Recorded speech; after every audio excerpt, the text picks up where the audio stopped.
Oh yeah, we're leaving. We're going to get fuel. I'm sorry they didn't tell you.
Was on campus burning some trees and maybe some shrubs.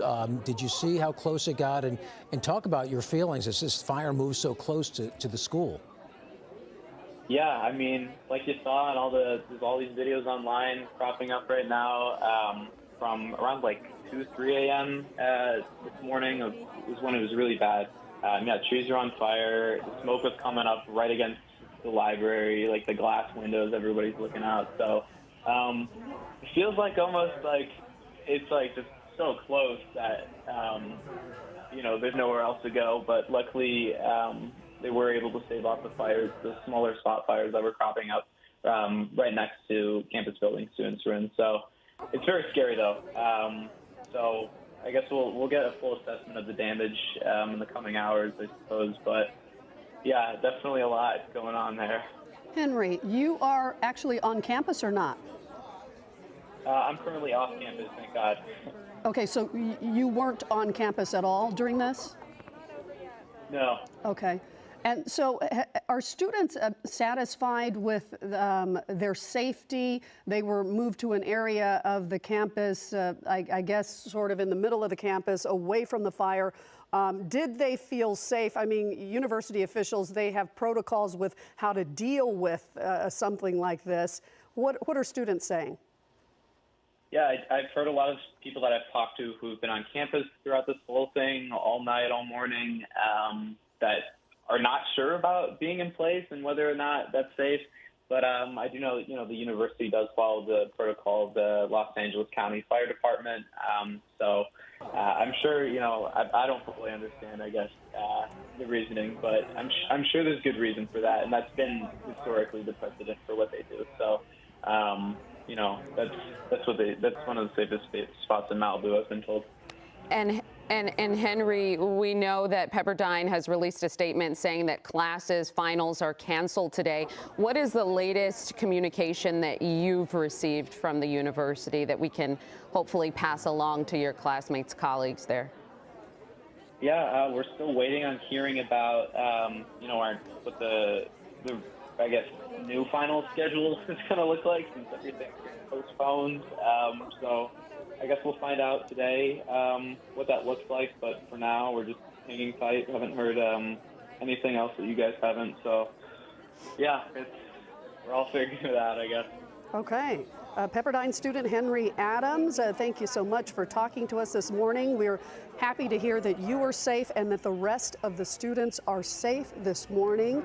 We're going to go on over to Gabe Santos, who is joining us live in Air 7. Gabe. Sorry, Leslie, was that you tossing to us up here in Air 7? Okay. Yes, so we just got overseen here. You're looking at the 22,300 block of Carbon Beach Terrace, and we just saw an LA County Firehawk helicopter make a water drop on this flank of the fire. This is the far west side, or the far east side of the fire that is burning right now, kind of up a little bit of a hillside. And once again, that home at the top of that hillside, according to our mapping computer up here, is near 22,300 Carbon Beach Terrace. You did have a crew from LA County Fire Department parked in the driveway of that home, which we can't even see anymore because of smoke. But the good news is those flames that were getting closer and closer to this home, it appears that a lot of them have been snuffed out because of that water drop from that LA County Fire Department helicopter once again. So fire crews are aware of this flank of the fire. They are trying to protect property, and that is the goal right now, to protect lives and property, not necessarily put every flame they see out, but try and protect these homes there. As you can see, those other crews, unsure what department that's from. You have a lot of mutual aid here. You have a lot of other departments coming in from all over. And as we have first daylight here, the sun came up about 30 minutes ago. We're hoping we're going to be able to see some of those large air tankers from other parts of California. As you see there, as Chad, our photographer, zooms in very closely on the backyard of that home. There's a couple of firefighters in the backyard of the home, kind of keeping an eye on things. You do see that smoke continuing to head upwards towards that home, so that is a concern. But those bigger flames that we saw earlier, those now appear to be a little less intense, as we just saw a water drop commence there, and hopefully more water drops to come. Just an incredible job by firefighters, Gabe. Yeah, we want to see those air tankers come in to drop those fire lines that could really seal this fire off. Just give me a quick sense. I see the smoke. Which way is that smoke heading now? It looks like it's heading east. Yeah. Well, on different flanks of the fire, John, it's kind of going in a few different directions. On the far north side of the fire, you could see the impact of those winds that are coming from north to south, kind of pushing the fire as a whole towards the coast. But as you get a little closer to the coast, some of those flanks of fire are being more affected by the terrain, or more affected by other elements, or maybe even the heat that the fire is generating. So you see a little bit of a northern push, or even a western push on some of those those flanks of the fire that are to the left of your screen. But as I said, on the right side of your screen, that's that big push from those Santa Ana winds that are pushing this fire almost straight from north to south and eventually right towards the coastline. But in the grand scheme of things, a lot of this smoke is going further and further up as it gets higher and higher.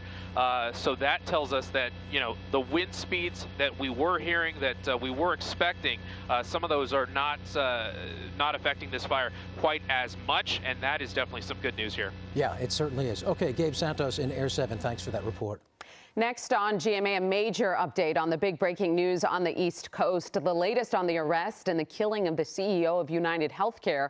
The suspect was charged overnight as we learn new details about the 26-year-old. Meantime, we are continuing our coverage on the Franklin fire in Malibu on Eyewitness News at 7 a.m. You can watch on your smart TV using the ABC 7 Los Angeles app or wherever you stream ABC 7.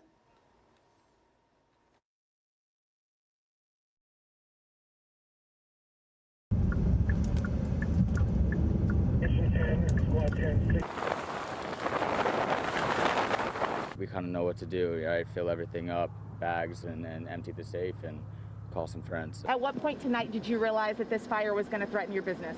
Around 11:30. I think when most of us kind of found out. I have a shop, clothing shop, temporarily on leave. And yeah, it's my whole life. So. The horses were back at the house. I couldn't get them, but at least I feel a little bit okay because I feel like I released them, you know, and they're not, I'm just hoping for the best. I was speechless, just, I can't believe it. Just nothing. I'm choked up. I want to scream and just cry, but, you know, what can I do? It was definitely really scary just seeing the flames grow and seeing like that bright red color of fire just get brighter and brighter and brighter.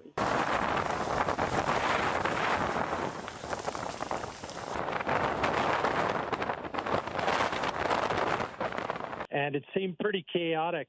It's spooky around here. All the power's out. The street lights are out, so PCH is black.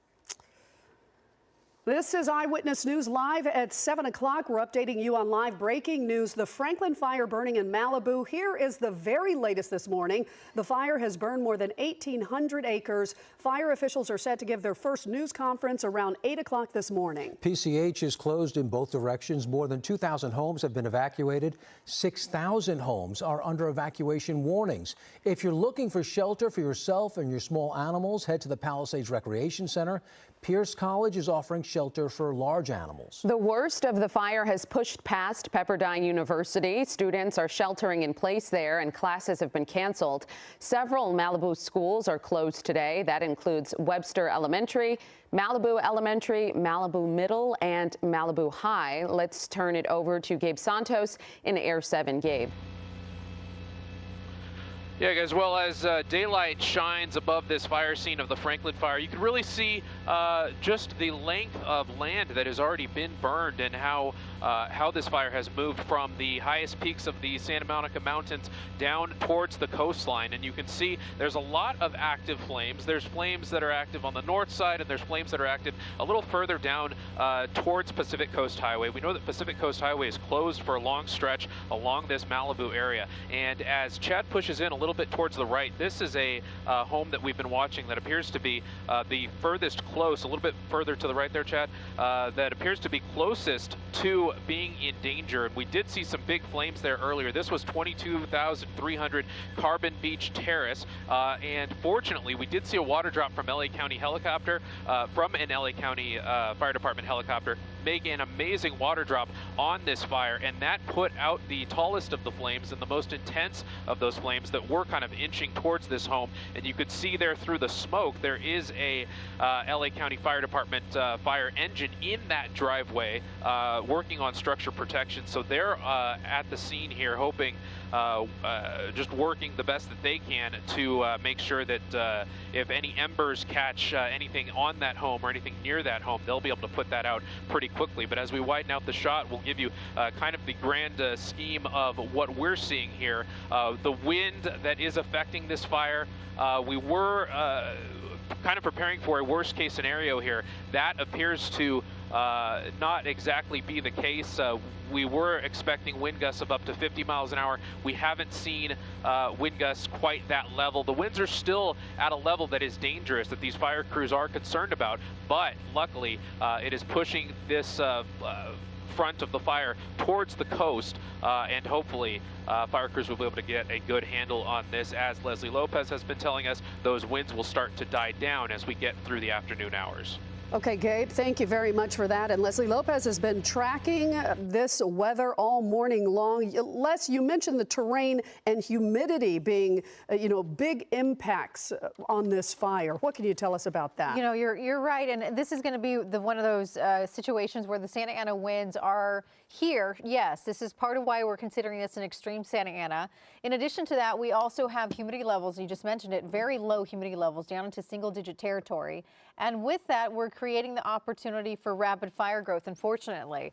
Now, when we talk about this red flag warning that's going to continue through Wednesday at 6 p.m., tomorrow at 6 p.m., the reason being is we're going to have relative humidity levels stay very, very low. The wind speeds are going to quiet down a little bit. Now, let me just show you what's happening in this particular region. A lot of the terrain is really driving the fire right now because the wind speeds are not that strong in some of these spots. So right where the fire is burning closer to the coastline, we're talking about northeasterly winds coming in at about 5 miles per hour. Gusts are around 20 miles per hour. That's the latest from the meter nearby that fire. And humidity levels are very low, down to 9%. That's single-digit territory that can spark and ignite a fire very quickly, and it adds to the very parched vegetation that we already have been seeing this season here in Southern California. Let me just take you over towards the Pepperdine area. Now, this is a little bit higher in terrain. This is about 925 feet in elevation, whereas where the fire is burning is about 100, at least some parts of the fire. This particular spot, though, you're looking at this meter, northeasterly winds coming in at 15, gusts of 32, so just a different story. I mean, wind speeds are very variable across this region, just because there is a narrow wind field through these canyons and passes. So the opportunity for the terrain to really drive the wind as well, and what direction, how much of that's going to be playing into this is really part of the firefighting effort. So firefighters trying to put their fire lines where they most appropriately feel they'll have the best handle of this fire. I want to pull out really quick. You'll notice too that the driving wind is still out of the northeast. So coming from the northeast, headed to the south, southwest. And so if you know you're downwind of this fire, that's really where you need to consider evacuating if you haven't already. And hopefully firefighters are being at least taken care of during this too. I know a lot of people evacuate in a hurry. Just watch out for the firefighters who are trying to get their hoses in the right place and they're focused on fighting the fire. People evacuate in a hurry and often don't pay attention to people who are standing in the roadways, especially when it's dark. One of the things I did not like about this Santa Ana wind event, oftentimes we get Santa Anas and the wind speeds really peak during the morning hours. This one's a little different dynamic. The peak winds happen between midnight and 3 a.m.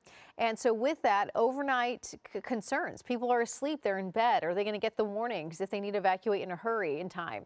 So with that being said, I think firefighters did a fantastic job of getting evacuations out, and hopefully that is the case, and hopefully we just hear of everybody safe and no lives lost from this fire. We continue to move into the next several hours, and this is where I'm hopeful that we can start to see a shift in how this fire might play out. We're looking at 35-mile-per-hour wind gusts now, but right around 11 a.m. to 1, we'll see the winds drop down to 20 to 25 miles per hour. Now, we're talking about gusts when we talk about these winds. So the gusts are going to quiet down. They're going to quiet down through this evening and into tomorrow morning. But again, the factor that's going to play into keeping the red flag warning in place will be the low humidity levels, down to 8%, 9% Woodland Hills, 13 in Chino Hills right now, 14 into Ontario. And as the sun gets heating and our surface heats, we're going to see these humidity levels probably get down into single-digit territory across a lot of Southern California. Again, if you are watching right now and you're getting any evacuation orders or even maybe even just an evacuation alert or to stand by, make sure that you have all your documents ready. You really want to have that ready, set, go mentality. There are other places in Southern California where fires can break out. This particular spot we consider a prominent fire corridor, a prominent Santa Ana wind corridor. And so, you hear these residents speak of the years that they've lived there and how many fires they've lived through. So I'm hopeful that a lot of people know how to evacuate and evacuate safely, and hopefully that will be the case. Keep in mind, too, firefighters really ask all of us in Southern California, especially if we live in a hilly area, an area that has a lot of chaparral or brush or grass, to create that defensible space around your home. That really assists them in keeping your home safe if the fire should get close to your property line. All right, we'll send it back over your way. John, Leslie, and Rachel, we're going to hope for the best. And the good news is, the only piece of good news that I have right now is that the winds are slowly going to quiet down some more as we get into the later afternoon hours. It does look so much better than overnight. Boy, I was really concerned we were going to lose whole neighborhoods, but it's an incredible job by firefighters. We have not seen any structures lost so far. That doesn't mean there aren't any, but Scott Reif was kind of scouring the area and he couldn't find any this morning, so that's great to hear. We want to check in with Monica Dianda. She continues our coverage from the fire lines. Monica. Hey there, John, Leslie, and Rachel. I'm giving you a look right now at the hillside that we've been monitoring since around 4:30 this morning. We saw it at one point, and again, this is between Malibu Road and PCH. We saw it at one point. The entire hillside was glowing with hot spots, but now it's quite different. And we actually just got an update from one of the firefighters who was down there on the front lines. He told us this area is inaccessible for them. However, they are not worried about it. They are letting it burn. And that is a strategic move. They say that these homes down here, the structures more down below, are not threatened. And just in case something happens that they don't expect and something flares up, they do have structure protection all around the homes in this area. So they are not worried about that right now, which is good to hear. But again, we have seen the firefighters. You may be able to see some of them off my shoulder here. They've been here since 4:30 in the morning. You can see here behind me the vegetation not moving too much. That means the winds are helping in the situation. And then, of course, the fire engines, they've been here as well. So structure protection is good for this area. They are ready in case something happens. If you still need to evacuate or if you need to go to an evacuation center, here's help. Take a listen.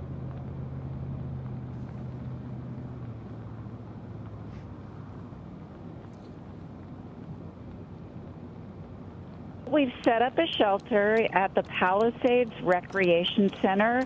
Address is 851 Alma Real Drive, 90272. We have capacity for anybody who's been affected by this. We urge people to come, and pets are welcome as long as they're in crates or carriers. We've had a few people show up. We're setting up the cots right now. Our snacks and water are already available, and we will have hot breakfast and lunch as needed throughout the day. We'll take it step by step. Airplanes are up now. Airplanes are up. And as we come back out here live, we are beginning to hear aircraft up above us, and that is good news. Again, they are really taking the defensive approach here. But this hillside area between Malibu Road and PCH, again, firefighters telling us just moments ago that they are letting this burn. They do not believe that this flame is in any way going to jump on over and threaten these homes down here. So they are feeling good about this area, but they are standing by, and they have plenty of resources down below by those homes, by those structures, the buildings, whatnot, businesses, to make sure just in case something does happen, they are prepared to combat those flames.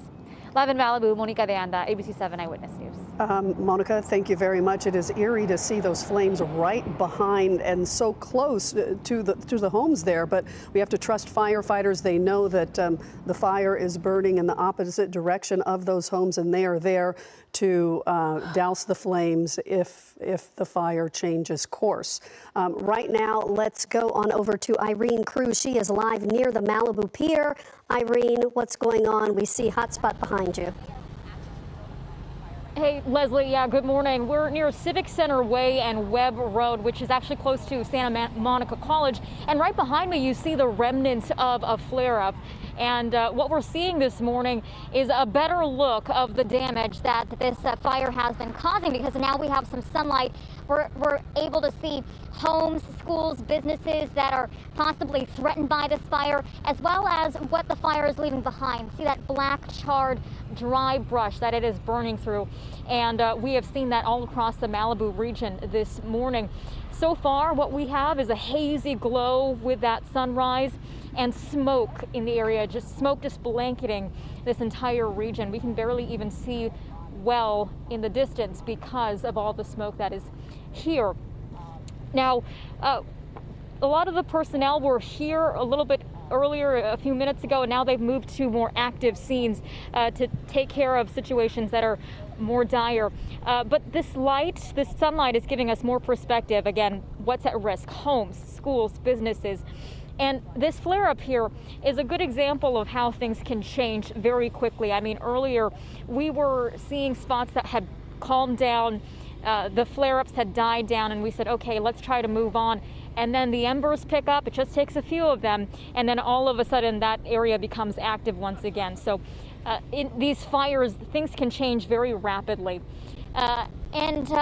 Also, we're taking a look at airdrops throughout the morning. We've seen about 7 helicopters dropping 1,000 to 3,000 gallons of water throughout the region. So that's been making a huge difference. But I mean, we've been hearing from homeowners, business owners all throughout the morning, and it really is just heartbreaking hearing how they're feeling about this, how concerned, how frustrated and worried about what they're going to return to. So our hearts go out to all of those people, and we're really hoping that the fire crews can get a handle on this. We are waiting for an update on their progress as well as any damage that it may have left behind. That's coming up in just a few minutes. The press conference is set for 8 o'clock this morning. Leslie? Okay, Irene, I'll take it. Thank you. The situation does appear to be improving, but we will just see. Again, we are awaiting that news conference by LA County fire officials around 8 a.m. We're not out of the woods just yet. Let's go to Gabe Santos live in Air 7. Yeah, Rachel, as daylight has arrived, you do have the added ability to have those fixed-wing air tankers and fixed-wing assets arrive to this fire scene.